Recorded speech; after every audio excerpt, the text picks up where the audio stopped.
With new lax education standards, is your company at risk for hiring illiterate teens? And will the World Health Organization stop feeding bats to poor people? With billions of dollars spent on chicken culling, many are asking how many chickens have to die. Here to comment is a local chicken. Entire flocks of egg producers just dead. And for what? They were top egg producers. Nobody talks about the fact we get better. We eat garlic cloves, teas, we can get through this. But we're just being cold. I lost my best egg layers out there. And now the roosters are getting pissed. It's your daily dose of misinformation, pulled from a lately hemorrhoided asshole. It's today's Run Your Mouth!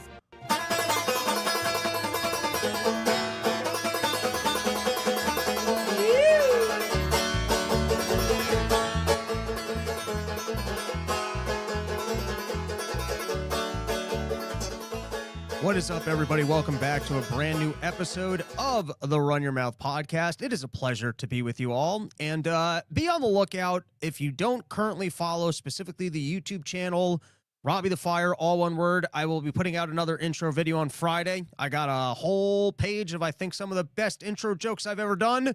And couldn't get it out today because luckily enough, I will be doing the boys cast in the afternoon along with BK Chris. Looking forward to that. Did not have enough time to put it together, but we got a stacked episode coming at you. Kyle Asnone on in the back half to break down some of this NATO chatter, some of the end of the Ukraine war.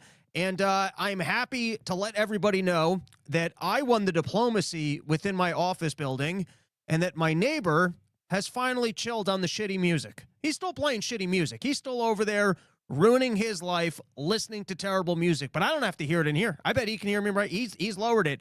And you know how I won that? By doing absolutely nothing. So everybody, round of applause for doing absolutely nothing. I got under my bed. I cried to God and said, I just want it was like Jonah and the whale, where I didn't do that much for the studio space. And I said, you know why? Because somebody else must have complained. Somebody else, and that's good, because, listen, I already complain enough in life. I can't be one of these people actually stirring up shit in real life. You know, it's like when I started doing drugs in high school and you open up a bad door, I start with confrontation with this guy, and I earn confrontation points, and then I start being confrontational towards everyone. Like, I already have this. I pull into my building, and you get these kids who are smoking joints in the parking lot because they got this vape pen store over there, and so you get these teenagers, and every time I pull in, I'm like, can't this riffraff go somewhere else? And I'm like, am I that old that I'm looking at teenagers trying to just smoke a joint in the parking lot before going to school or whatever other chaos they're doing? And I'm going to be the adult who's like, can we get this riffraff out of my apartment building? And that's what happens. You start picking fights with your neighbors. You start talking to this guy. You start telling this guy, shame on you. And the next thing you know, you're the guy yelling at kids who are smoking joints in parking lots. I don't want to be that person. And so sometimes you got to police yourself and engage in non-confrontation and hope that other people will say something so that you can continue to have your little morsel of, like, you're enraged on the inside. You're totally not cool with it. And it's totally not cool. But on the outside, you pretend like you're a person that's unbothered by these things. It's a little bit of like a Zen meditation of just praying that someone else will be the Karen so that you don't have to. And in this case, it worked. However, I am noticing that I guess after about 11 p.m., no, I guess it's like after 9, most of the building leaves. It's just in me and here in my Adderall trying to work on my porch tour dates, and then those guys start like up in the tunes. So, I mean, this is a very curb plot here, but if somebody can figure out which business in the building had the balls to complain, and then if they could give them so much business that they have to stay open after 9 p.m. so that they complain additionally, and then these people stay quiet until 11, I would appreciate that. I know that's a very long-winded way of not having to just knock on a door and go, hey, man, do you mind knocking it off? Or maybe he got the message. Maybe he can hear as much as me as I can hear of him, and he finally just toned it down. But anyways, you know, a win's a win, and sometimes you got to celebrate the victories when they come your way. And luckily, this has become more tolerable to hang out in here. Anyways, guys, Porch Tour is coming your way. I got some routes already planned. I'm looking to do more. If you've already emailed me and I haven't, just re-email me. You know, be the opposite of me. Don't do nothing. Take action into your hands. You're not bothering me. I would like to play your porch. Robsnewsroom@gmail.com. Porch tour will be starting late April. Looks like a Pensacola type run, maybe end up in New Orleans. And then there's going to be a long run down. We're going to be doing DC down to Virginia Beach. And then I definitely have something going from Raleigh, North Carolina to somewhere, I don't know, to Charlottesville, to Charlotte, to Myrtle Beach. I might just make a stop in Charlottesville to pick up whatever Nazis are still hanging out there, waiting for another march to happen. I'll shower the urine off of them, and I'll bring them to everyone's houses so that they can enjoy Porch Tour, and I will bring them back into society, and that will be my gift of Porch Tour this year. Anyways, shoot me an email, robsnewsroom@gmail.com. Everyone that's hosted one before, I have your contact information. I just got to work out the routes and then, cold call you and be like, hey, are you prepared to host Porch Tour again? And let 40 fans drink in your backyard, smoke some cigarettes, and have a good time? robsnewsroom@gmail.com. Be on the lookout for Porch Tour dates. I'm taking my Adderalls, and we're getting things done. All right, let's get into some of the news for today. Let's start with the State of the Union. And I got to be honest, a little too early into this presidency for me to care. Maybe that's too much of a hot take, but the guy just got in. He just gave his speeches. He's signing the executive orders. You got the Trump, you got the Ukraine situation, which is fascinating. You got these tariffs. Are we all going to have itchy assholes? Are you guys stocking up on goods? I'm on the lookout for better eggs. Pretty soon I'm going to have to go buy. Maybe that's how I get back at this guy. I put chickens in here. And then I got the good eggs. What are you guys stocking up on? Getting ready for the trade war. I'm going to be over in Canada. Apparently, they're not going to have any American whiskey. And listen, you queefs couldn't handle it anyways. I'm looking forward to be venturing into Canada for the start of these trade wars. What are you guys stocking up on? Are you guys starting to get a little bit nervous? You starting to get a little nervous? Are you thinking about extending your lease? Are you thinking about actually purchasing your car? Are you holding on to that land for dear life? Where's these trade wars going to go? I didn't watch the whole thing. I will. I got a 2-hour car ride into the city. I will listen to the whole thing. I read the recap. I read the highlights. Of course, you got Democrats getting thrown out, holding up stupid signs.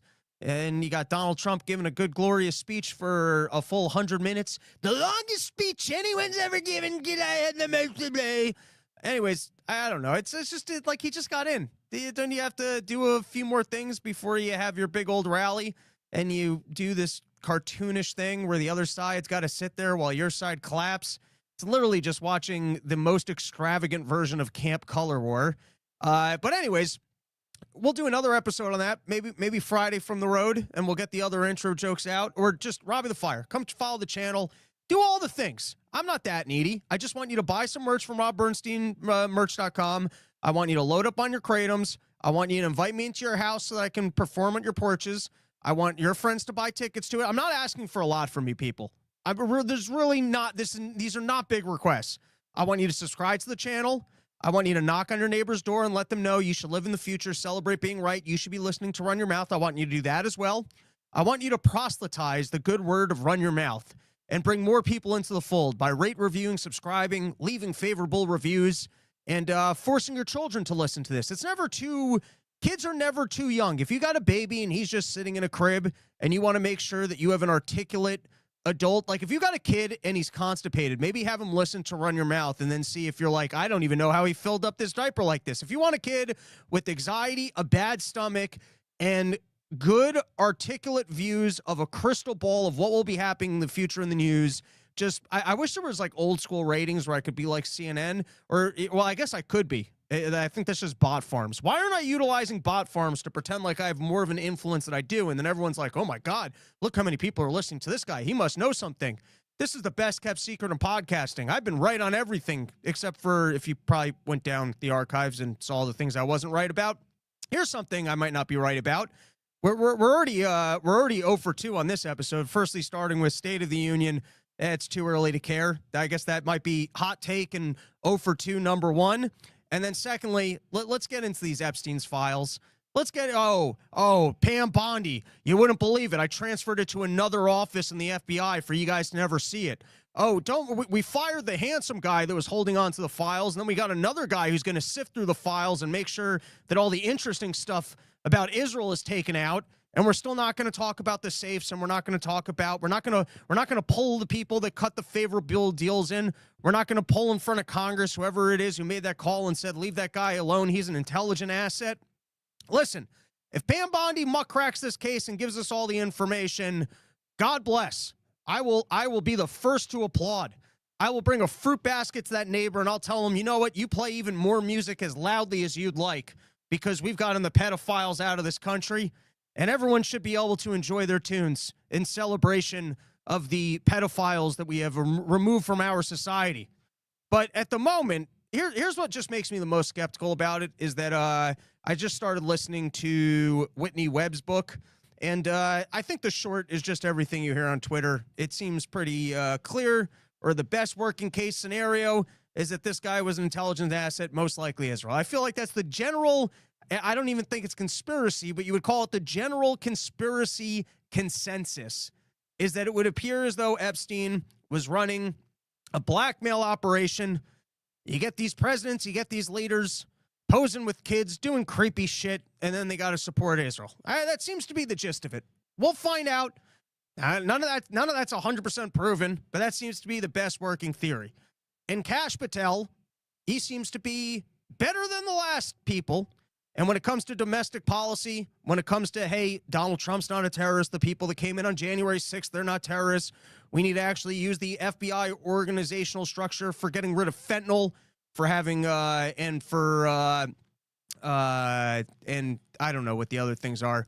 But when it comes to Israel, he seems to be just as on board as anybody else. And so do you think the guy who's made some of the most favorable comments about American support for Israel is going to be the guy who completely unwinds the entire Epstein story? Listen, I'll believe it when I see it. And, you know, listen, it's chapter one. It's chapter one. It's the first couple days of Pam Bondi getting on the news saying, if you'd seen what I'd seen, you'd be horrified, and then not showing us whatever those things are. So who knows where it goes? But thus far, it seems like they're moving the files around to other offices to do a double check to make sure that none of the interesting stuff gets out. But we'll find out. We'll find out. All right. And then lastly, before we get into some of the slides that I have for everybody today, is I feel like everybody that continues to support Ukraine is really showing their cards that they are not American first. I feel like Europe, I feel that they want to make sure that we can spend our money supporting them and their security forever. That's what they're looking for. And they want to make sure that America, that the fleecing can continue. And, you know, maybe they're like, listen, we've let your dollar be the dominant currency for the last 60, 70 years. We're all on board with the inflation and the fleecing of the American taxpayers and pretending like Social Security and all of your other entitlement programs are solvent. And we'll remain on board with this corruption scheme as long as we can get in on it and you guys continue to send us billions of dollars. And over here, we're going, hey, I think we're coming to the end of this gravy train. There's not enough gravy to go around. And isn't it amazing? I mean, how much support were the news companies actually getting from the federal government that suddenly they're interested in profits and we've got a free and open internet, Biden didn't win the next election, and people are getting fired left and right? You think we'll ever get that story in the future of just how much money was basically going directly from government to these organizations? And sure, it's the same scheme as the book deals. Hey, all of a sudden, everyone's interested in Kamala Harris's books. That's why she's got to make $20 million. But anyways, I feel like anybody... And it feels like in action movies, except that they're movies. This always happens. Go watch any action movie. This always happens. You get your unbelievably handsome guy with incredible karate skills. And we're going into Act 3. They've gotten their ass kicked. It seems like there's no way that they can possibly be victorious. And they come up with a plan. And the plan, it doesn't seem like this plan could possibly work. It's a remarkably ridiculous plan. And someone will turn to that action hero as he's putting the last bullets into his gun, as he's sharpening his knife. And they'll look at him and he goes, do you think the plan will work? And he goes, well, it will have to work. Or I'm here, so it will work. And that, to me, that's always nonsense. I guess maybe they're manifesting their confidence, but that's not really, my OCD brain is like, well, where's the analytics? Are you telling me it's a long shot? But they always just go, well, we'll have to work. And that's where I feel like it's like if you had a nerdy guy who had no skills with a gun, has never killed someone in his entire life, is about to go into a building, doesn't even know how to shoot the gun, and he's still pulling the action movie guy confidence, which, by the way, is only in movies of, well, it will have to work. And that's the best they got now is, well, we can't let Putin have, he won. We can't let Putin have a victory. It's like when you come to the end of a Ponzi scheme, and then the guy's like, listen, as long as you don't actually showcase to everybody that the money's not here, people can continue to think that their investment's safe and that they can still afford their third and fourth homes because they think they're going to, we can still keep this going as long as you're willing to lie with me. And that's what they want. They want everyone to participate in the lie. It seems like the best the Democrats have is going, hey, let's not contend with the reality because the fantasy that I'm pitching people just sounds a little bit nicer. Doesn't it sound nicer? Don't you want what sounds nicer? No, I want to live in reality. I want to actually contend with what's going on and make intelligent decisions that might make the world a better. But no, but doesn't the other thing sound nicer? Well, if the U.S. pulls out, we're giving Putin, he won. The thing's over. You want all of Ukraine to die, but then Putin will have a victory. It's over. Can you imagine if the Super Bowl was over and then the other team goes, well, we're just going to walk off because if we acknowledge that they won, it's over. The game has been lost. But we'll have Kyle on in the back half of the podcast. He can tell us if maybe there's some sort of a path to victory that I'm not aware of. But doesn't it feel like, thanks to Donald Trump, we've managed to maybe break free? Let's call it the globalists or whatever this system was. And Europe is still trying to hold on. And the Democrats over here are still trying to hold on. And they can't articulate a plan. There's no idea for how we get to victory. But it's just this, but if we don't, then we acknowledge that Putin has won. Yeah, it's called contending with reality. It's called working with the gravity that actually exists on Earth. Yeah, it would be nicer if we could all just fly around. All right, let's take some comments, and then we'll get into the latest from Ukraine and other topics. Evil Fandango. Someone gets shot in the shoulder in every action movie. That is true. Sledge Entertainment, love you, Robbie. Keep up the good work, man. You help me keep my sanity while I'm at work. I'm glad that me yelling into your eardrums with my nonsense thoughts helps you keep your sanity. I don't know what goes on at your office place that this helps you remain more sane, but I'm glad that I can give that service to you. Paul Falgout. The only way to rant improves is with a larger microphone. These are facts, my friend. DM, libs unable to real politic on what a Ukraine victory looks like. Defending Ukraine is one thing. Regime change in Russia is way different. The more you push this war, the more bodies are piled. All right, let's go higher up and take one more comment. A fix. Nice job getting the Congress pick with too fassy on the wall. They keep it hidden mostly now. And yes, that's where the world fascism comes from. A bundle of weak sticks becomes strong together. All right, not sure if I followed that one, but that's okay. All right, here we go. Let's get into the episode, and let's go back to my new fancier way of displaying the content. And here we've got JD Vance basically saying what I was saying. Roll the clip, producer, man. And here's the thing, when you would talk to the Biden administration officials in private, it's another example of a terrible situation the Biden admin left the Trump administration. When you ask them what's the plan, okay, we're going to spend tens of billions of dollars, hundreds of billions of dollars in Ukraine. What is your plan? And they would honestly tell you, well, we're just going to send them weapons for as long as we can and hope eventually they can turn the tide. Hope is not a strategy. Throwing money and ammunition at a terrible conflict, that is not a strategy.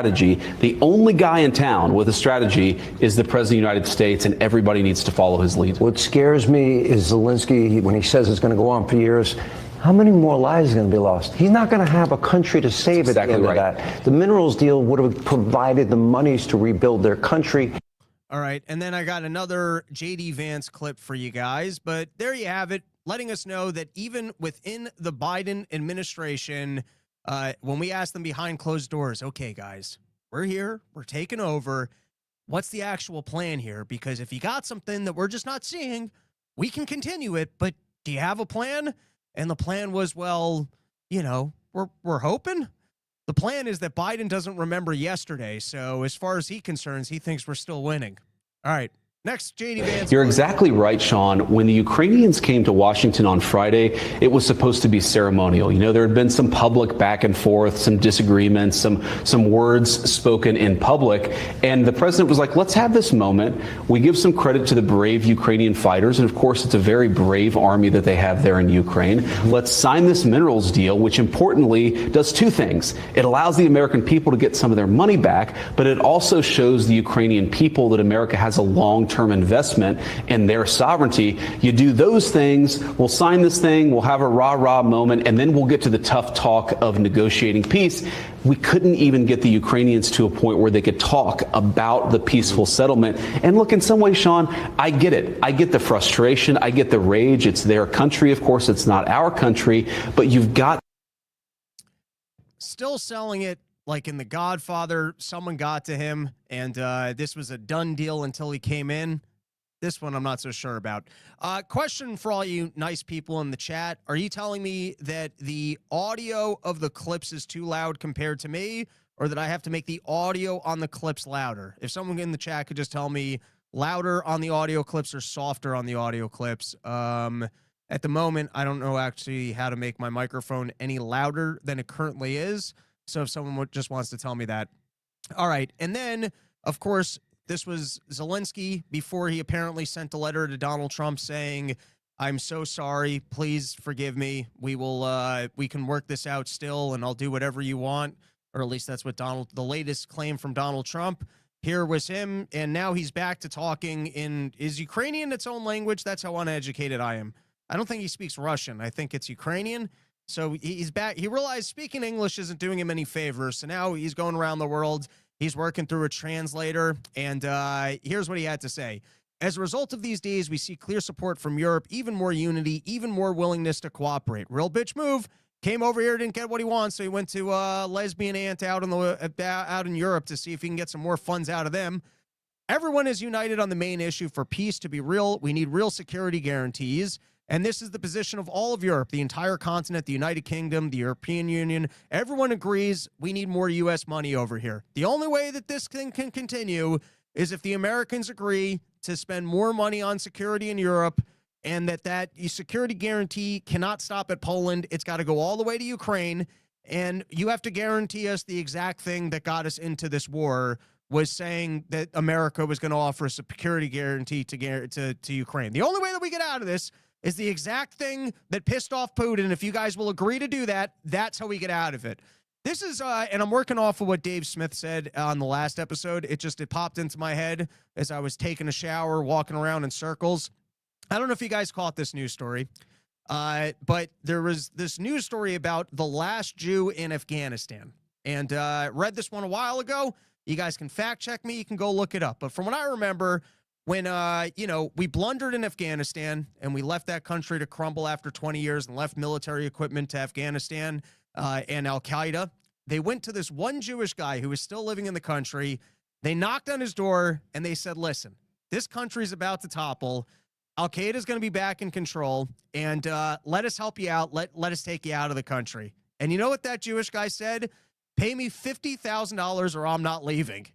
And they're like, we're not paying you to leave. We're doing you a favor right now. We are offering you a chance to not get killed because you're the only Jewish person that lives in this entire country. This is the rescue mission. We are at your front door, and we are willing to take you out of this country so that you might live and not get tortured to death. And he said, I will not leave unless you pay me $50,000. And they said, fine, then stay. We are doing you a favor right now and offering an opportunity to leave. And that's what Zelensky, that's the move that he's pulling. We're like, we'll help you out of this thing. We will negotiate the end of it, and we'll shove it up your ass a little bit by taking a minerals deal. And then he goes, well, I won't end the thing unless you give me more free stuff. And we're like, what leverage do you have? We don't owe you any more free stuff, you stupid street beggar. And that's my takeaway at this point of what Zelensky's doing. And also, we should just break up with Europe. And Kyle, I see you there. We're going to get into this in a second. But at this point, Europe should not have a security guarantee from us where we said, hey, we're not going to fight Russia. They should not be allowed to then go back Ukraine. and continue to escalate with Russia, with the backdrop that if you piss off Putin enough and he starts marching towards Poland, now we got to get involved in it. I mean, if Europe wants to go ahead and they want to back Ukraine, we should tell them, fine, we're breaking up with you. You guys are all on your own. We said that this is not what we want to do, and we want out of this mess. I mean, I don't understand why Europe should be allowed to do something against our interest if we are their security guarantee and we're spending this much money on European security. They should not even get a vote on the table to go sit down and go against our backs and back Zelensky when we're saying we want out of this mess. All right, I got a couple more things I want to cover, and then we will get more in-depth analysis of what's actually going on, courtesy of Kyle. This was just popped up in, I think, the Twitter Gronk summaries. Putin to mediate U.S.-Iran nuclear talks. And I don't think this will happen, but it would just be hilarious because, listen, I just root against Europe and I root against Canada. I just do. You know, I don't know. It's the 90s kid in me that just thinks they're both gay. And I would love nothing more in my life that after all this tales of how Russia's the enemy, if we can go on to a peaceful agreement of trade between us and that Putin steps in and does us a solid and, gets the nukes out of Iran so that we can avoid the Iran war and all the Israel chatter about how Iran is the worst enemy that's ever lived and they destabilize the region while Israel and America bombs all the other countries and gets rid of the rulers in them. But no, it's Iran that's destabilizing the region. Anyways, I don't think it will happen, but it would just be a funny outcome if after all the nonsense we've heard of Putin being the most evil person ever, if Europe and Canada get left on the sidelines while the rest of us move forward with some peace. And then just in terms of people showing their cards, and I was saying anyone out there, protesting, moving on from the Ukraine war, I've defended the Wall Street Journal in the past, but I thought that this one was a wild article where they're trying to defend Zelensky and basically saying that it was his comedic instincts that brought him into that mess and that it's his defiance which has made him a bold leader and made him the defiance that got a lot of his country killed and them into a war that they didn't need to be in and then selling and continuing the war and then getting clapped in front of the Oscars. But it's his fine defiance, his trademark defiance that was on display in the White House, and he should actually be celebrated for it. And then this was also from the New York Times, and this is what's kind of just fun and funny about Trump.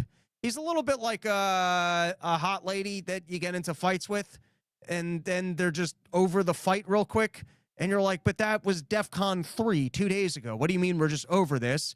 And so Trump's policy, historically, presidents address Congress to urge law. I'm sorry, let's just read the Ukraine. Trump said he appreciated a conciliatory note from Vladimir Zelensky, Ukraine's president, that seemed to calm the dispute the two leaders had in the Oval Office last week. They are ready for peace, Trump said of Russia. Wouldn't that be beautiful? And who knows, maybe Zelensky is willing to come back to the White House, bend back over, spread his butt cheeks, and give up all the minerals. But it is fun, the degree by which Trump is willing to just de-escalate and let things go after he goes to a level 14 of rage and anger. All right, let's pull Kyle on because I'm going to play a couple of clips here. But if we got the expert here, we might as well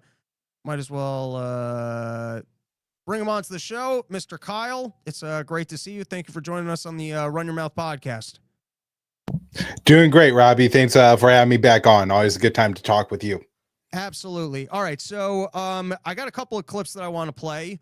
The first one is basically we're going to do a rundown. Like I said, I think the Democrats are really showing their cards of not being aligned in the interests of the American people as they continue to defend that this war needs to continue. And, of course, they have no idea of a pathway to victory. It's just some sort of wild claim of we can't let Putin have a win. And I guess before I play this clip, can you give us the rundown of where we're at? Like, it seems to me from everything I've seen, they were reporting forever, hey, we're actually winning this war. We just need to continue to back them, and Russia's going to crumble. We just have to back them. We just have to back them. It seems like nobody's going with that one anymore. How bad of a situation is this for Ukraine? Like, are they basically lost and they can just save what's left of their country and not have more people dead? Or is there some sort of a pathway to victory and Russia is not in as strong of a position as the general coverage is leading me to believe at this time. Yeah, I mean, I don't think there's a real practical pathway to victory for Ukraine. I mean, of course, they could throw up Hail Mary scenarios like Putin has a heart attack and the Russian people elect a dove who just decides to walk out of Ukraine. Oh, like there's all kinds of crazy possibilities that can happen. But practically, given the situation on the ground now, assuming, everything kind of stays as it is, Russia is just going to slowly take more Ukrainian territory. It seems pretty clear that at least up until recently, what Putin was doing was waging a war of attrition. He was going to cause the collapse of the Ukrainian military or wear it down and blunt it so much that Kiev felt they had no other choice but to negotiate. And then Putin would take what he wanted at the negotiating table. I think this reflects a few things. One, Putin doesn't want a whole lot of Ukrainian territory. I think strategically, for more political reasons, he ends up annexing the Donbass, the Donetsk and Luhansk provinces. And then more strategically, he takes the two southern oblasts of Ukraine, Kherson and Zaporizhia, because these ensure water rights to the Crimean Peninsula, which is important, and it turns the Sea of Azov from a international body of water to an effective Russian lake because they surround the whole thing. It's important to remember that in like 2021, the U.S. was talking about helping Ukraine build military bases on the Sea of Azov, and this is of course in eastern Ukraine, and so that's now completely off the table because of the territory that Putin has annexed. But when Putin first invaded, I thought he would want far more Ukrainian territory, and also to maybe even take away Ukraine's assets to the Black Sea, go all the way to Transnistria, this Russian breakaway province in a different country. And so Putin doesn't seem to have eyes on that, at least for now. He's saying that, what he really wants is to annex these four territories, start to normalize the economic relationship with the West, and then I'm sure some pretty significant political reforms in Kiev. That is the part that's probably going to get hammered out down the road. Got it. All right, so let's and by the way, people in the chat, this is a annoying feature that I have to address, but for some reason what I hear before it goes into StreamYard is different than what you guys are hearing. So if the clips and Kyle are significantly louder than me, just tell me in the chat. I can try and thumb around and make adjustments. But I do want to do a run through of some of the clips of Democratic senators and, Brennan from the CIA trying to sell us that we need to continue in the war.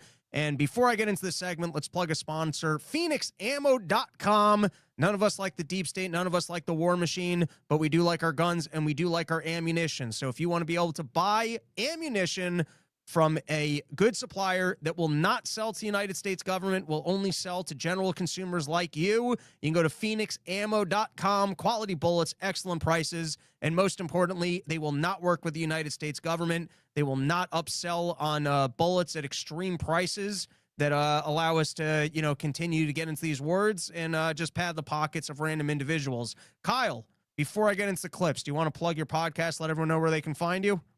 Yeah, so I host two shows, Conflicts of Interest, and then the new Kyle Anzalone show. I'll actually be doing an episode of that later this afternoon to break down some of the clips from Trump's State of the Union, or his address to Congress, whatever you want to call it. And then I'm over at the Libertarian Institute, where I'm the news editor. I write a bunch of news articles, on a libertarian perspective, typically foreign policy. And we're holding our fundraiser there, so anybody who wants to contribute, we really appreciate it.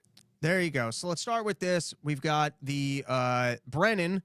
Shocking that this guy is even still allowed on the news with all the shit that he's spewed over the last couple of years. I think his very existence working on these cable news channels showcases the relationship between the deep state and our propaganda networks. I even think I would venture to guess the guy never left the CIA. It's just basically a different post. But here he is selling us on why we need to actually continue the Russia-Ukraine war. Let's roll the clip. our national security. It is clear from today's events that either Trump and Vance are ignorant of world history or are intentionally ignoring it. And their naivete when it comes to Russia and their amateurish attitude in terms of diplomacy, it really just worries me. And I think it worries John Bolton. It worries a lot of people who have worked over the years to try to keep this country strong, safe, and prosperous. But Donald Trump looks at the world through a very transactional, mercantilist prism. And I fear what he's doing is carving up the world into spheres of influence. And he's basically saying to Vladimir Putin, okay, you can have Ukraine, you can have the eastern part of Europe. And it does send a very chilling message to all of our allies and partners. And what message does it send to President Xi of China? We're not really going to care about the Taiwan. And, if we make a deal, All right, so I want to pause here, and I got 2 points, and then I'll hand it to you. First is, so what's the alternative? Do we fight them to the death? Can you articulate a plan to actually check Russia? And then this new idea of we're going to be living in a new multipolar world. The U.S. is not going to have the influence that it did in the past. I think that's partly Biden's fault here, and that they stood up and they said, what we need to do is we need to bully and beat Russia, because if we bully and beat Russia, everyone will continue to be afraid of us, and people such as China won't feel emboldened to go and take Taiwan. And if anything, our inability to stop Russia, which, as you've explained, it's lost. You don't have a plan to victory that you can articulate here. You don't have any way for us to continue in this that doesn't continue to escalate towards World War III. What do you want to do? You want to have a nuclear fight with Russia so that, 10 people can be left on Earth and the United States can continue to be number one? But once again, they're selling it. They're selling it off of two things. One is that if we formally admit defeat, the U.S. is going to look weaker, and places like China and Russia are going to be emboldened. Yes, that is now reality, because guess what? We lost, and sending ammo over to Ukraine was not able to keep Russia in check. And then once again, it's just selling, which was the unintended consequence of their bad policy. And then two is, it's just the idea of, well, we can't admit defeat. Well, then what's the better option? You just continue without any pathway to victory? Kyle, am I getting this one wrong? You got any other thoughts on it? Yeah, well, I guess one thing I would maybe disagree on or want to clarify is I said there's now a path to victory for the Ukrainians. For John Brennan in the CIA, I think that every day this war goes on, they view it as a victory, right? This was never about Ukraine. Let's make that absolutely clear. This was always about weakening Russia with Ukraine. The goal, as explained by Rand in 2019, was that they were going to overextend and weaken Russia.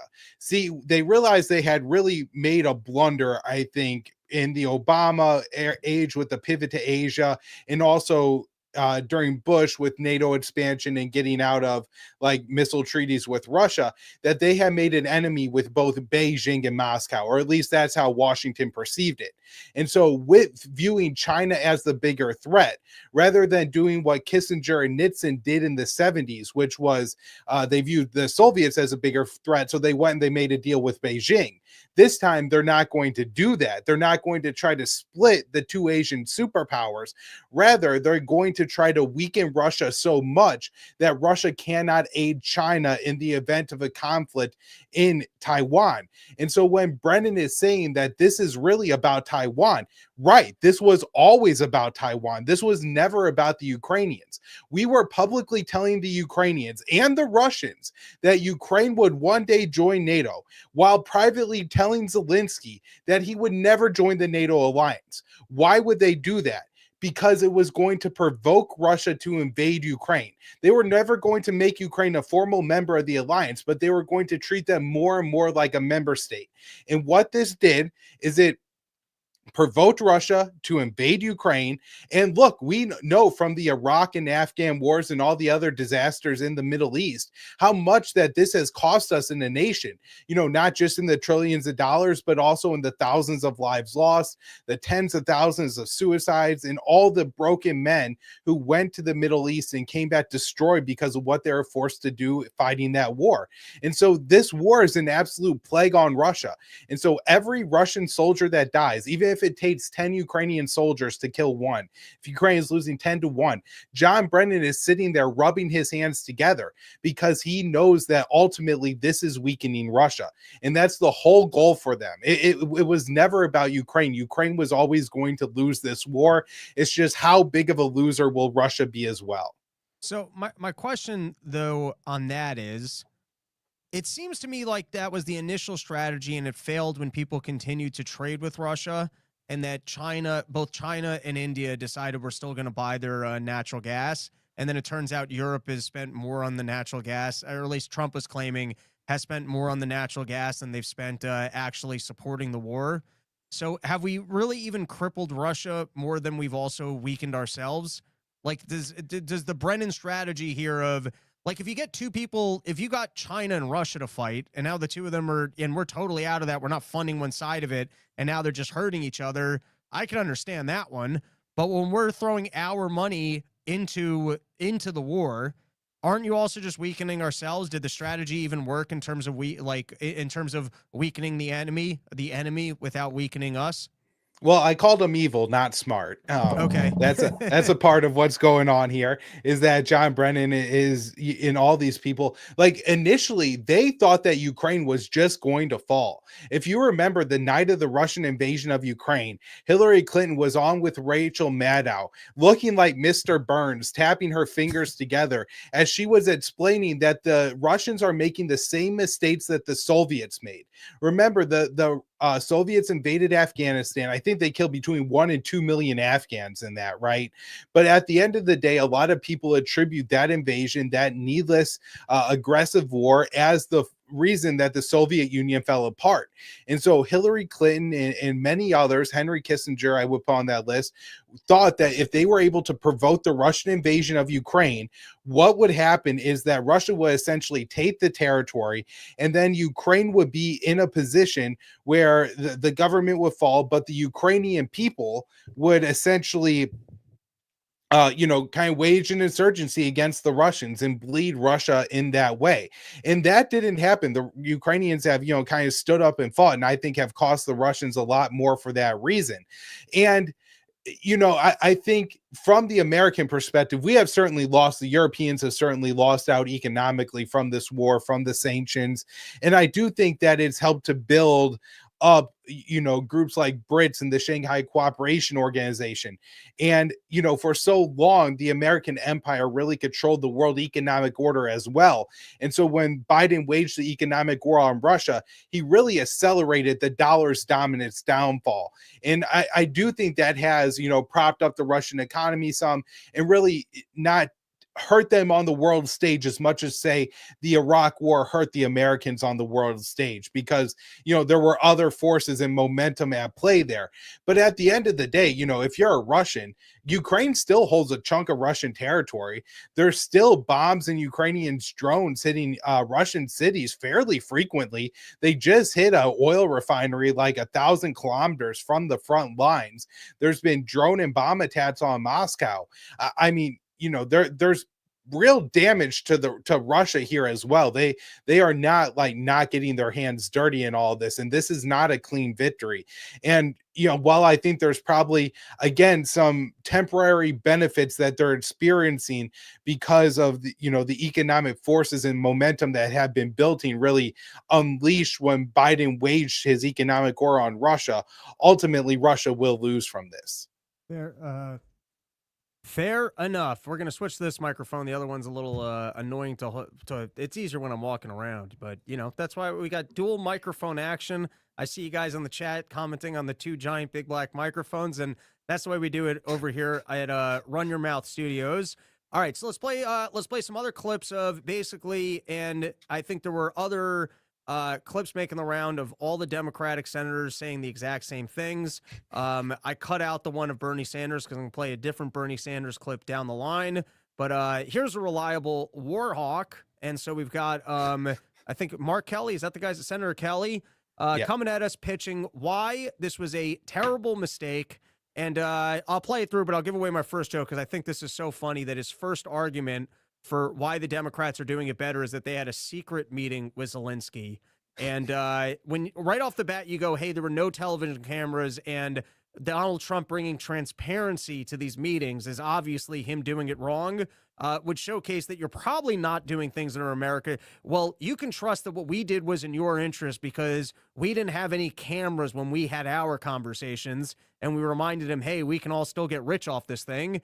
And you know what? I can't make fun of the guy for being bald, so let's roll the clip.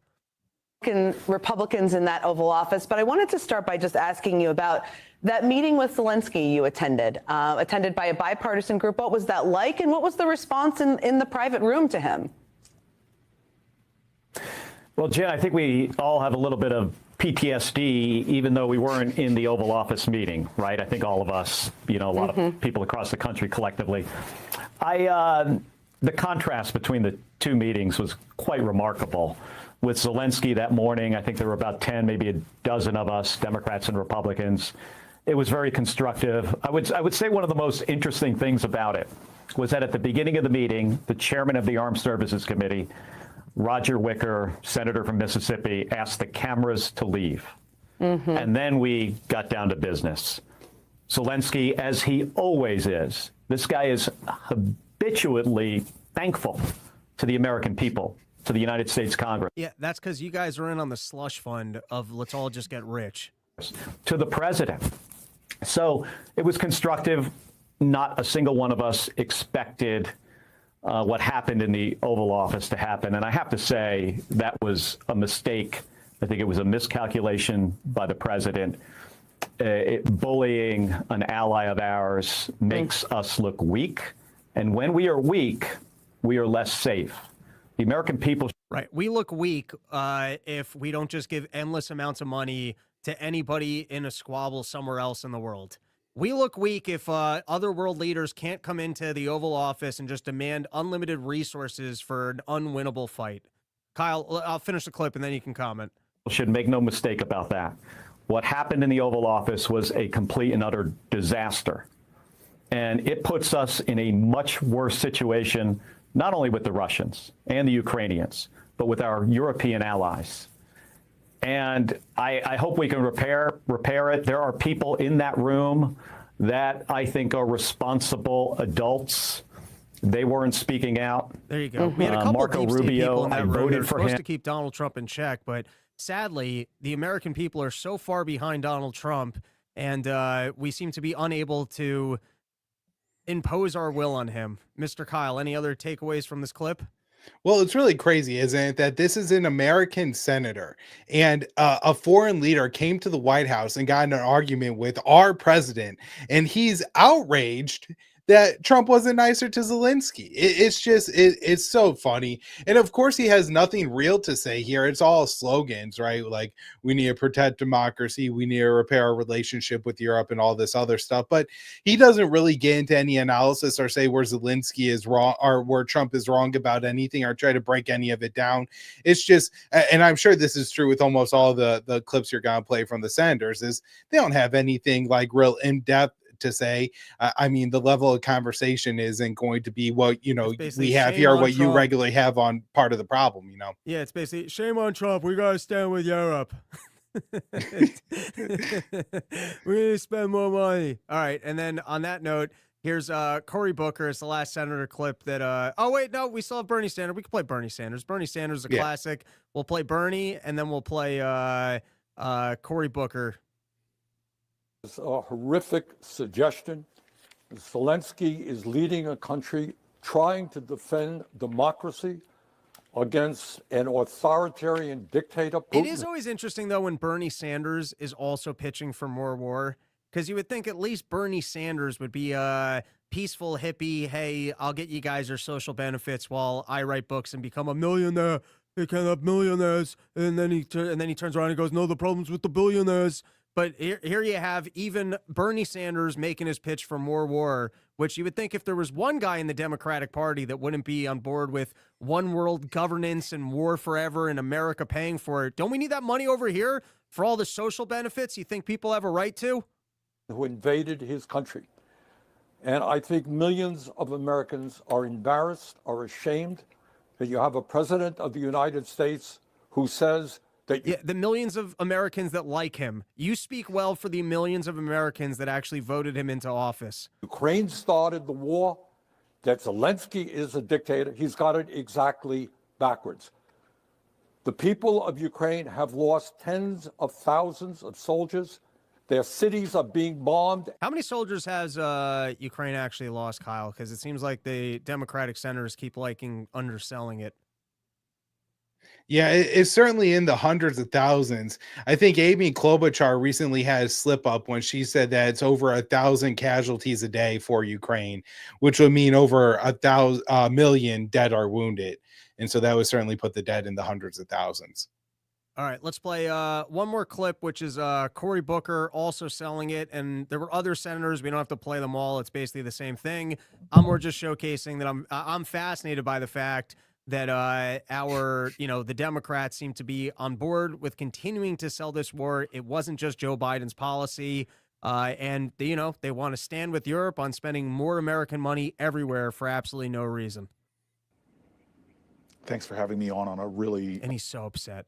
Awful day for our nation. Frankly, it's an awful day for Ukraine and our nation. The one nation that really is celebrating right now is Vladimir Putin in Russia.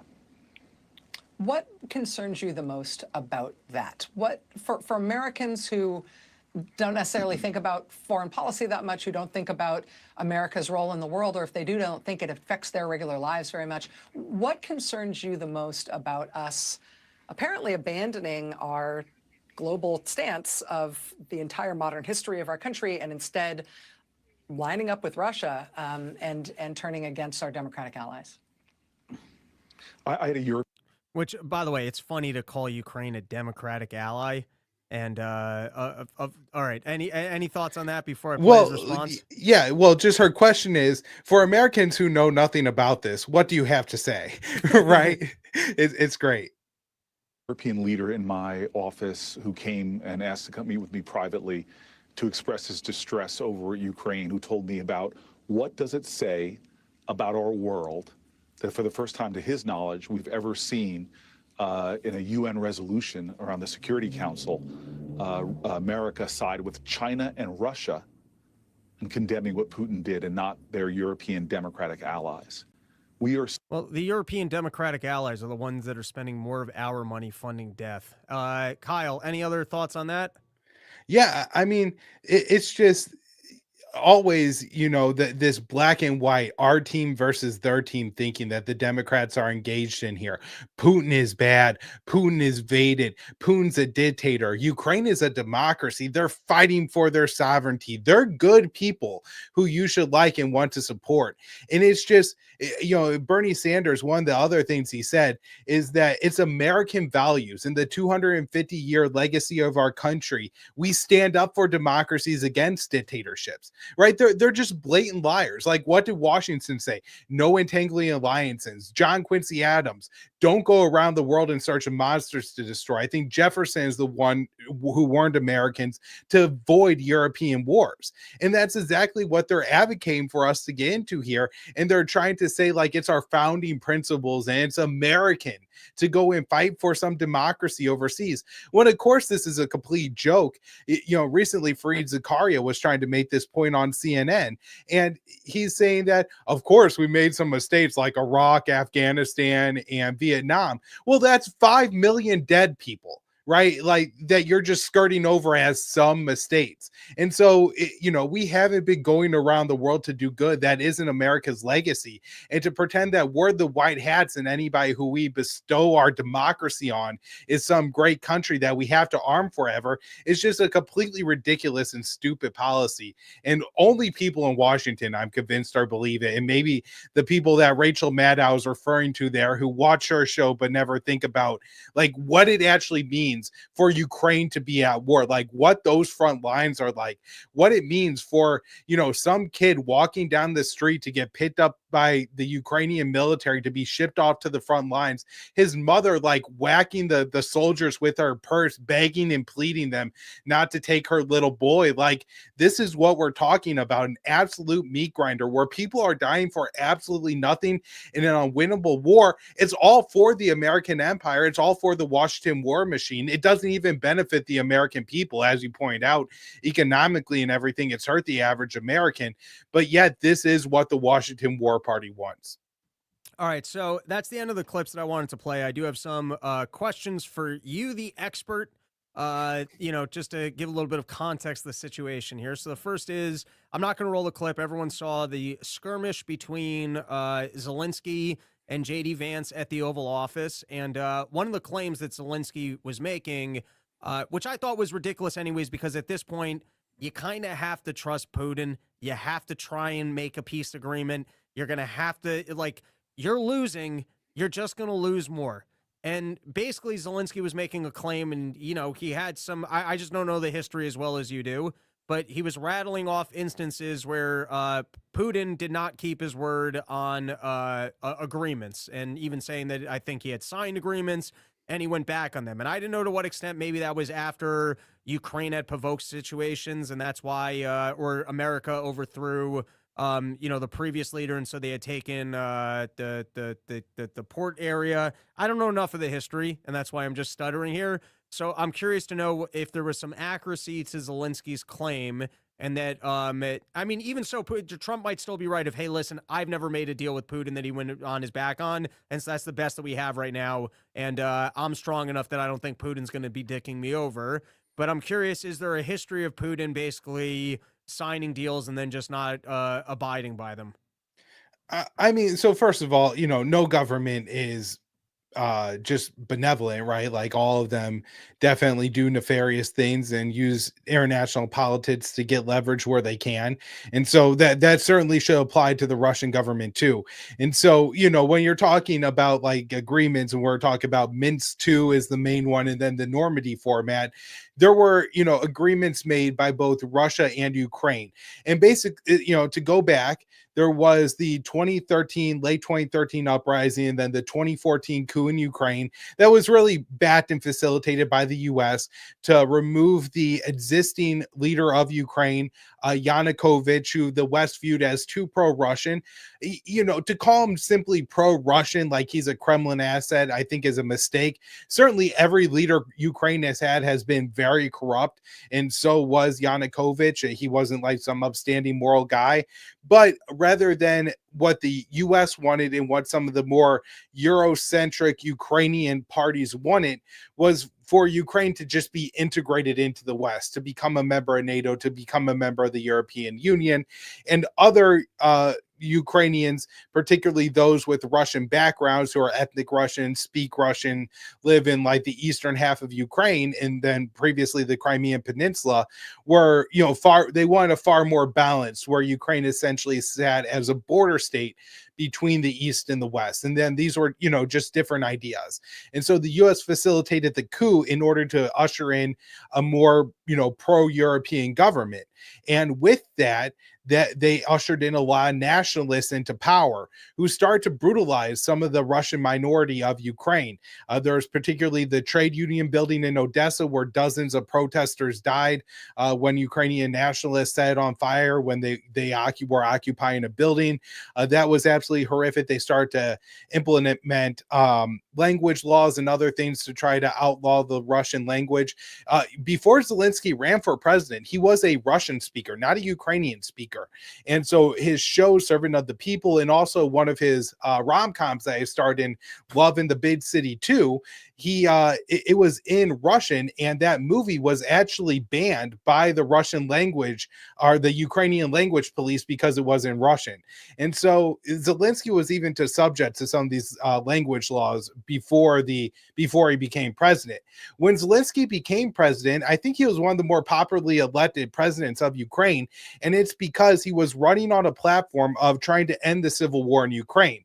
So in 2015, a civil war had broke out because the people of the most ethnic Russian regions of Ukraine were opposing the language laws, and then the right sector and some of these other Ukrainian nationalist groups, and they were backed and supported by Russia. That's what allowed them to, not just completely succumb to the Ukrainian military.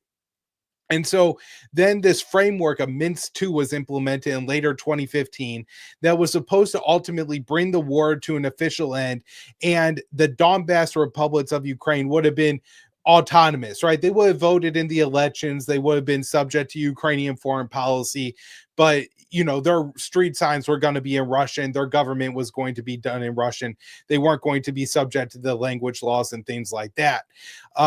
But it seems like what happened is in 2019, they signed the Normandy format and they did some prisoner exchanges, but there was supposed to be a real end to the fighting. Because even though there was a ceasefire in the border, the battle lines weren't changing in Ukraine for years and years and years. There were a lot of people being killed by sniper fire, by mortar rounds. But what happened in the background of that 2019 Normandy format is Ukraine went to its Western backers, the US, France, and Germany, and started to get a lot of military support. And I really think what Ukraine was planning to do was to build up their military in order to take back the Donbass and really never implement Minsk. And so when Zelensky was elected on the platform of implementing Minsk, and then actually did the opposite, was ramping up the war in eastern Ukraine, that's when Russia invaded. And so, again, Russia certainly violated the letter of the Minsk agreement and the Normandy format in some way.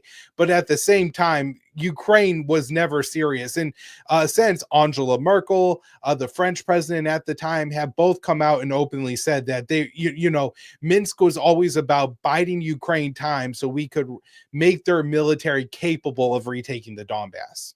So in other words, it was a Weasley move from us at the outset. Yeah. Okay, so my next question for you is, at the start of the meeting, Zelensky was there, and he's rattling off how much of a criminal Putin is, which doesn't really help for coming to the table and having negotiations. Then he's bombing hospitals, he's killing babies. And I'm not to say that Putin's a nice guy or hasn't been engaged in maybe even war crimes, but I'm curious to know, Zelensky, it's a two-part question. First is, what are the worst war crimes that have been performed by Zelensky? I can't imagine that he's been, an incredibly nice person throughout this entire war. And once all of the fog of war is away, do you think we're going to find out that, there was specific money laundering that Zelensky has been involved in, or that Zelensky has very specifically lined his pocket with money, or Tucker Carlson's even made the claim that they've just been selling off guns and bullets and stuff that's been coming in for pennies on the dollars. And then the last one that's kind of been around for a while is the storyline of biolabs in Ukraine. So, I look to you for some context here of how as Zelensky sits in the Oval Office and he tells us about how terrible Putin is, and I'm sure that Putin is terrible. My point is just more you have to contend with the reality of you lost here, and we're not fighting World War III over Ukraine. And I don't know how we escalate without ending up in a full-on war with Russia that ends up going in that direction. So it doesn't matter if Putin is or is not a nice guy. But I'm curious if you can give us the prosecution of Zelensky as he sits there pretending like, he's just on the side of good. Yeah, I will say there's just so little reporting, I think, from the front lines in Ukraine to say which side is committing specific war crimes is often hard to say. And there's so much media control on the, Ukrainian state and the Russian state side that, I see these videos of piles of bodies, and obviously something horrific happened, but, the Russians claim the Ukrainians just killed a bunch of innocent civilians. It's always so hard to judge. Some of the things that have been more public that, you can say is that Zelensky has banned the Russian Orthodox Church and has seized assets, arrested clergy, took their funds and their bank accounts over and things like that. The political opposition in Ukraine has been outlawed. People, the AP was reporting this at one point, I think in 2022, that Zelensky had made it illegal to post negative things on Facebook or whatever social media they use in Ukraine about the war, or talking points that he said were Russian talking points. You couldn't say those on Ukrainian social media, and people are just generally rounded up and thrown to jail by men in ironclad suits and things like that. And then you also have the conscription policy, right? As soon as the war broke out, men aged 18 to I think 65 were forbidden to leave the country. And then he's like slowly ratcheted down the age of conscription, now down to 25, and just taking more and more young men and feeding them into this meat grinder. All right. And then what about on the money laundering / biolabs front? Are there any, or even just, padding his pockets with the money that's coming in? Is there any evidence of that thus far? Well, I definitely assume he's padding his pockets. Now, how many zeros are in that bank account? If it's 7, 8, 9 or something, are, real questions that need to be answered. And I really don't have the answers to those of how much Zelensky is personally stealing. I mean, I've seen the reports about his wife going on some pretty luxurious vacations and shopping sprees, which would suggest to me that his bank account is probably in the 9 figures, hundreds of millions of dollars is what we're talking about here.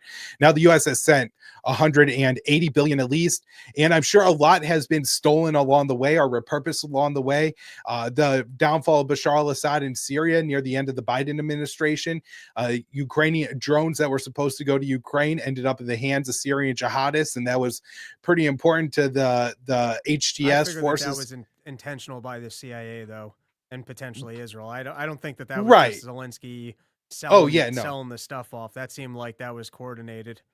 Oh, definitely. I'm just saying a lot of the money was stolen along the way, and it's hard to say by who. But certainly a lot of funds have been diverted from their initial purpose. And Trump keeps using this 350 billion number, which I imagine is not quite right.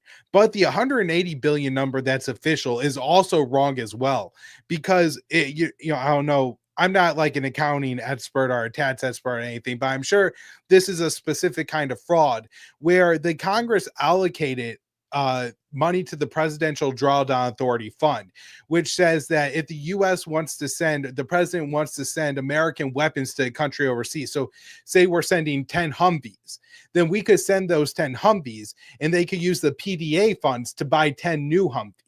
Well, after they ran out of money in the PDA fund, they said, that's not actually how it should work. The money allocated to that fund is actually for the value of the equipment that we sent.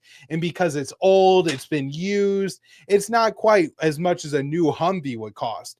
And so that's how they've really depleted American stockpiles and sent a lot more money than they've reported to Ukraine. Got it. And then, I guess just another 2 questions. Biolab story, anything there? Yeah, I mean, it's definitely somewhat true. I don't know if some of the more sensational claims that they were trying to develop bioweapons that only genetically targeted Russians just because of how close the Russian and Ukrainian people are. It seems to me that would be nearly, if not completely impossible. Although I talked to a geneticist who, told me that while impossible, it doesn't mean that governments aren't stupid enough to spend money and invest in that kind of research, and so don't just completely dismiss it. So the biolabs did exist. They were initially from the Soviet era, and they had all these former, like the nuclear weapons that were in Ukraine from the Soviet era. They had all these weapons that they really didn't know what to do with, and so the Americans took it over. But of course, the invasion of Ukraine is 30-something years down the line. So what were all these biolabs doing all this time, I think, are real questions. And unfortunately, I don't think we're really going to ever get answers to it. Although I do think that Hunter Biden was involved with one of the companies that was contracting with at least some of the biolabs.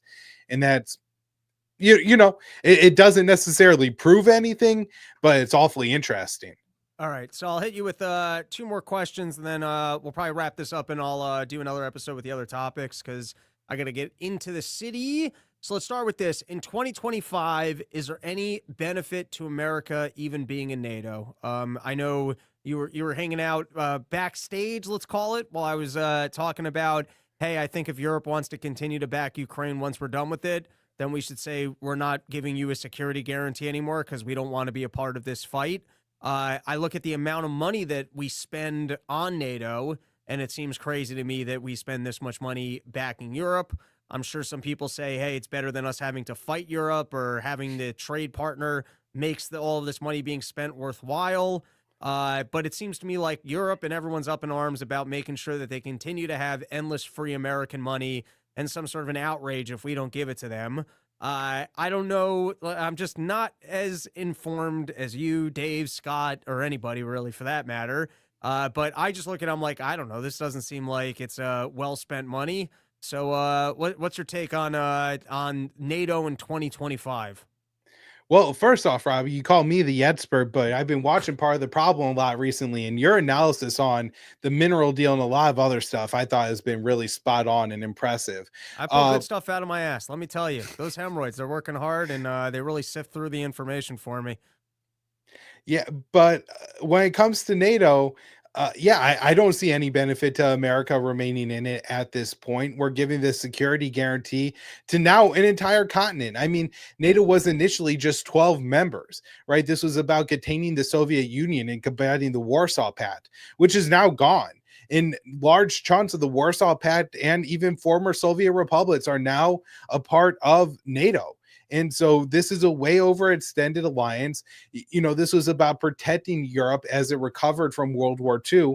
Well, now these nations are recovered. Germany and France are massive economies. The UK and France have their own nuclear weapon stockpiles. And so I really don't think there's a reason to have this expanded alliance. I think, from Washington's, the real down dirty secret perspective is that this is about maintaining the US empire, Robbie. This is about everything having to flow through Washington.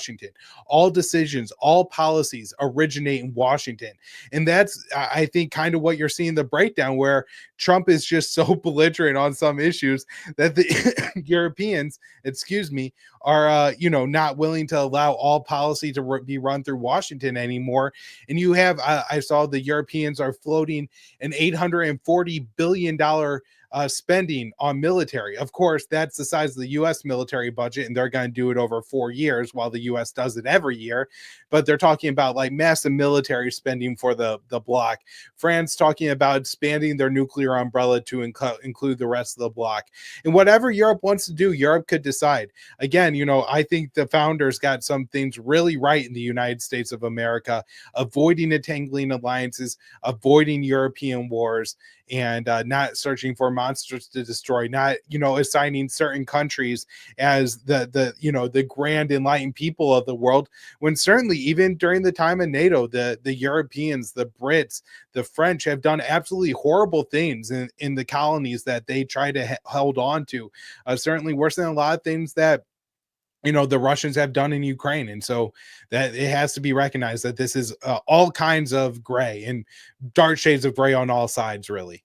All right, so I'll hit you with one more question, which is give us your bold, wild prediction of where you think that this is going over the next couple months. So I really think, unfortunately, that, and I hate to be pessimistic about this, and I try to be optimistic, Robbie, especially with Trump, but I think his end goal is not really to make a deal with Russia. It's to recoup as much of America's money from the spending in Ukraine as he can. And that, I think that essentially for Trump means turning Ukraine into a frozen conflict. I've heard Republicans talk about a North and South Korea type situation in Ukraine, where you have, Russian Ukraine and then Ukrainian Ukraine.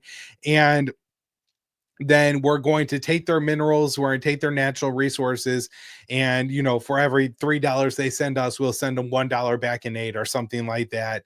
And it's going to be a boon to the military industrial complex, but it's going to just be an awful situation that's going to leave this festering wound on the board. Hopefully one day, two leaders will be able to, a Russian American leader will be able to really sit down and bury it. But we've seen with the Korean War that these things, even when there's nuclear weapons on the table, just drag on for decades after decades after decades. And so I think Zelensky comes back to the White House or signs the deal with the Americans sometime soon, the mineral deal, and then Trump gets a whole lot less interested in negotiating a real end to the war with Russia, and instead it, just opts for this frozen conflict option. Okay, and then I actually one last question before I let you go, Maybe this is my own laziness, or maybe I'm misrepresenting the couple articles that I read about it. I did not see a very clean breakdown of what the mineral deal actually looked like. To my best estimation, or from what I saw, it sounded like U.S. investment was going to come in to, I guess, pull minerals out of the ground. and what we spent. Like, I mean, I guess firstly, I'm sure that the partners on the investment will get whatever you normally get. So I'm sure that like there's going to be, if let's just say I'm just going to throw. I mean, this makes no sense, but let's just say. Let's go with BlackRock. Let's say if BlackRock decides that they're going to put $100 billion into building whatever mine, I'm sure that BlackRock still gets their ownership of what they would normally get for the investment. Then from the selling of the minerals, it sounds like 50% of that would go into a fund that the United States is then saying it would spend on development in Ukraine, and that the money wouldn't just be coming back here.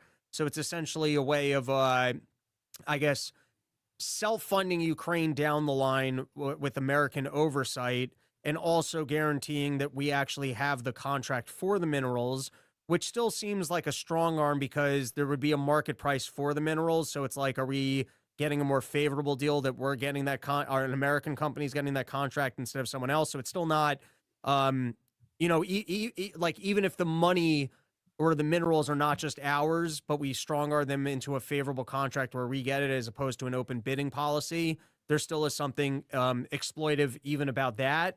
But I guess from what I saw, it didn't seem as bad as, hey, we're just declaring ourselves to be 50% owners of your minerals. But like I said, I haven't seen great reporting on that. And so I'm curious if you actually knew what the details of what the mineral deal was.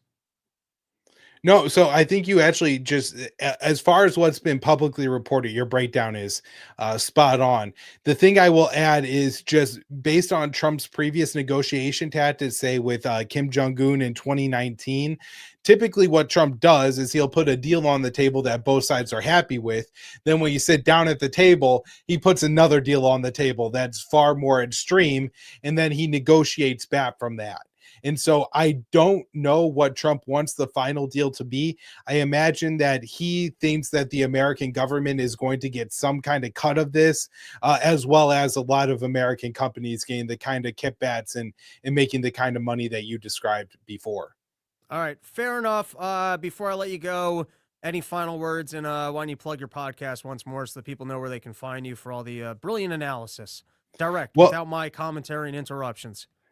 Yeah, so I was actually backstage listening to you talk about the last Afghan Jew, and I sent you a couple articles, Robbie, because prior to him being the last Afghan Jew, he was one of the two remaining Afghan Jews, and apparently they had such a feud that the Taliban had to keep them apart. And so it's kind of a funny story you might enjoy. Is a funny story. All right, let people know where they can find you once more. All right. Podcast, Conflicts of Interest, and the Kyle Anslow Show. Writing is at the Libertarian Institute, and I do the opinions or the viewpoint section at antiwar.com. Excellent. Thank you so much for joining us. I'm going to let you go now. All right. Thanks, Robbie. All right, everybody. I will be back. I think I still want to do an episode on Sunday. I like the Sunday nights, but hopefully get another episode in over the weekend because I got plenty of stuff to do, and I have a whole nother intro that I'd like to get done. Hit me up, robsnewsroom@gmail.com. If you've got porches that I've never done, just shoot me an email. Let me know a good season. Let me know the deets. I'd like to play some more porches, particularly March, April, May. I'd love to be a little bit more local. I don't know what's good in August that's not going to be too hot. Probably a lot of Texas action. I think September, October, Arizona, because those places are real hot. Maybe California in August. I don't know. Just shoot me an email, robsnewsroom@gmail.com. Hopefully I'll have some more days next week at home where I can pound the Adderall, deal with the logistics, and get things on the map. That is the end of our episode. Let's take a couple comments, and then I got to get into the city. Gun roast. Steven Crowder wishes he had these live numbers. I don't know what his live numbers are like. A fix. Looks like I missed that one while Kyle was on. Keegan Sorrell, I like the size of the microphone, Robbie. It looks bigger than last time. Please continue this trend. I just want you to have the biggest mic in podcasting. That's all. I think it's important. I think it's important for the brand that over time I get cartoonishly larger and larger microphones until no one can possibly challenge me for the title for largest microphone in podcasting. Who knows? Maybe I can get into the Guinness. Maybe I can build a custom microphone that's like the size of a room. It's almost like the Ricola ads, and it actually there's a smaller mic at the end of it. So I just talk and it amplifies me like an old school record player, and that way that guy can't not hear me, and then it just gets picked up by a little lav microphone on the end, and it'd be considered the largest microphone on planet Earth. It'd be the size of like the Hubble telescope, And then I will undeniably have the largest microphone. The microphone to audience listening ratio might not be great, but at least, you get into the record books with something. And then maybe I can get buried in it, or they'll put up a monument, and that will be a testament to the life that I lived, was that I had the largest microphone. Not the most amount of people listening, not the best takes, not even necessarily the funniest, but the largest microphone to broadcast the nonsense. Doesn't matter. Sure, both sides have corruption that needed to be rooted out, but in a choice of two, Dems have no directive to make an average life better in the U.S. They're trying to drive us to extreme socialism. All right, let's take a couple more. Robbie, you trim up the beard. It was a little too much beard for me. I'm working on my manliness, but it was becoming a little. All right. Here's what actually happened. Where I was like, I'm gonna have to trim the beard. And maybe I'll go the other way with this. Firstly, it's patchy on this side, so it's not exactly getting a clean beard. And then at some point, you got to start trimming because it's like I like to eat. It starts blocking your mouth. And then at that point, you're trying to listen. You're just trying to go with the laziest possible route possible. Like shaving your head at some point is just easier than trying to maintain a comb over. And so you just start shaving it. And then once you start getting finicky with the beard, you're like, I'm back to, I bought a comb. I don't want to own a comb. I don't own combs anymore. I bought a comb for the beard. I'm like, this is getting a little bit ridiculous. And then I woke up one morning and only on one side, I had like the old pizza guy whisk going up. And then I thought about it for a second. I was like, maybe I should go pizza guy whisk. Pizza guy whisk looked pretty good, but it's only on one side. And then you got to start gelling the other side. And then you're like, that's not what I got into the beard game for. I got into the beard game for low maintenance and then as you start getting older, it hides your wrinkles. It's a man move, but I would start it to be a little bit too much beard. But if this side of the beard wants to cooperate and not be patchy, and then, maybe we'll work out a system for, at first, I don't want to be like a beard down to here. That's too much. But like, I go like a little bit thicker, but it was getting to be a little bit too much beard. Omega Supreme with cheese. I too am a fan of Robbie's huge mic. Thank you. Gun Roast Shorts, thickest mic. Richard Harrington. This is surely one big black mic. Froen Lavin. Rob, we get an ass mic so we catch all the quiet farts. Not a lot of quiet farts over here. Jose Gallison. Is Vance closeted like a gay who played sports in high school so he can code switch? Could be. Jose, can we do a porch tour by you? I'd like to do Tampa area. Dave's not there until like September, October, maybe May or April. I don't know when it starts getting too hot in Florida. Omega Supreme with cheese. Yeah, I'm envious of a good beard. I'm 50 with the facial hair of a 16-year-old Italian girl. And that's not the facial hair that you want. Random whisk going in a different direction. Gun Roast Shorts. JD Vance sounds like he's been to marriage counseling a bunch. That's a good one. All right, last comment of the day. Froenlaven, FYIW, Noxidil can help with the patchy beard. I know, but then you're playing the ladylike game. You might as well be wearing makeup at that point. If you're taking minoxidil every morning and you're going to that's not doodly. Just trying to, you're going to start using chemicals to have more beard than your natural amount of beard. That's too much. All right. Thank you everyone for hanging out. Back over the weekend with another episode, or at a minimum, I do have an intro that I did not get to. I'll tell you the dynamics. I had too much intro on the last episode, so I trimmed the second half. I kept that. I think the chicken joke was probably the only good joke of the 3 jokes that I did, and I got one on the Oscars and Ozempic. I got good stuff. All right, anyways, Rob of the Fire, follow the channel. This one's the one that's got the most stand-up and other clips. Going to be filming sketches next weekend. That's our show. Thanks for hanging back.